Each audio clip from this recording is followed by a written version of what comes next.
Hello everyone, today we are going to start the number lecture 8, the methods of comparative typological research, distributional, transformational, deductive, inductive and statistics. Here is the plan of our lecture, distributional and transformational methods and deductive, inductive and statistical methods. The following general conceptions of different aspects of language and its development underline the foundation of the historical comparative methods. The first one, families of language, originate due to historical division of languages. Second one, lingual sign or signals are arbitrary in the sense that there is no natural connection between their forms and the things or ideas that they signify. The third one, the historical development of language is continual but uneven. Now let's consider these fundamental conceptions and their consequences separately. The first is comparative historical methods. Proceed from the possibility of different language to have been originated from the same source. Since language is always changing, historically, the isolation of daughters communicates can lead to the growing difference in the language, to the rise of dialects, which in the process of future change can develop it into totally different thought-related languages. And the second one, the actual kinship or non-kinship of different language is revealed on the basis of systematic comparison of their form. The comparison of native world of Indo-European language can evidence their kinship. For example, brat, brother, brother, and mat, mother, mutter. And the third one, language develops unevenly. It concerns all the structural elements of language. It's connected with the fact that different structural elements of language and reflect the history of the people. It follows from that elements no longer existing in one language may be preserved in another kindred language. Thus, comparing different language and their forms, linguistics can reconstruct and more exactly formulate the historical change in language. For instance, comparing the form of the word father in different Indo-European language, science reconstruct the word pater. At the same time, it must note that the comparative historical method has certain limitations. The first was it's limited by the material it can use. The second one, it's difficult and sometimes impossible to define the time, even the relative chronology of lingual changes. The third one, the historical comparative methods can be chiefly applied to language with ancient writing, to language having no long writing traditional or history. And the last one, it's applied only the comparative study of kindred languages. The most favorite methods of linguistic description is that of distribution, the founder of which is Lee Stevens Harris. He wrote in his work that linguistic procedures were direct at the twice made application of two major steps. The setting up of elements and statement of the distribution of these elements relative to each other. The term distribution is of recent origin.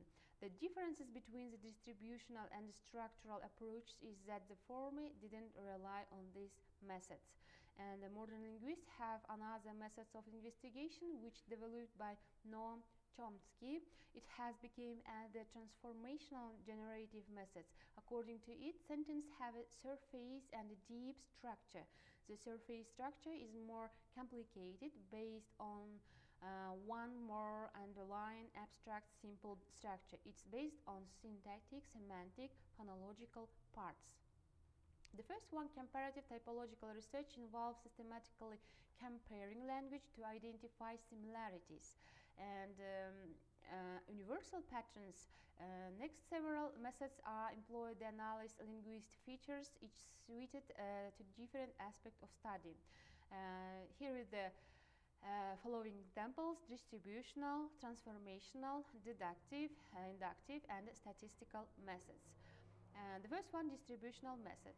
This method studies the distribution and the usage of linguistic units in different languages. focus on the frequency and the patterns of linguistic elements like sound, word, or syntactic structure. For example, comparing the distributional of definite articles, the in English, its absence in Russian. And the next one, transformational methods. The transformational methods involves in transforming linguistic structure in one language to match these in another, revealing structural differences and equivalence, using transformational grammar to analyze syntax. For example, transforming the English sentence "the book was read by John" into Russian "книгу прочитал John, for the subject, object, and the transformations. And the next one, deductive methods. The deductive methods begins with a general hypothesis or theory and testing against linguistic data from various languages. For example, hypothesis language with case markers tend to have free world order. Testing these hypotheses across multiple languages like Russian and Latin. Inductive method. The inductive methods derives generalization and patterns by analyzing linguistic data from specific languages.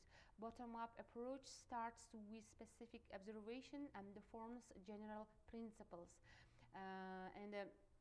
Building typological classifications, example, observing that tonal language, Mandarin and Thai often have monosyllabic words, leading to the generalization that tones are linked to morphological simplicity. And the last one, statistical methods. The statistical methods uses quantitative analysis to study linguistic features and their distributions across language.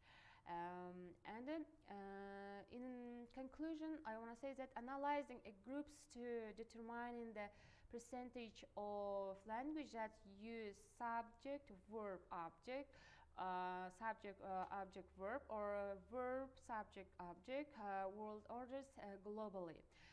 Each method of comparative typological research serves a specific purpose in analyzing languages.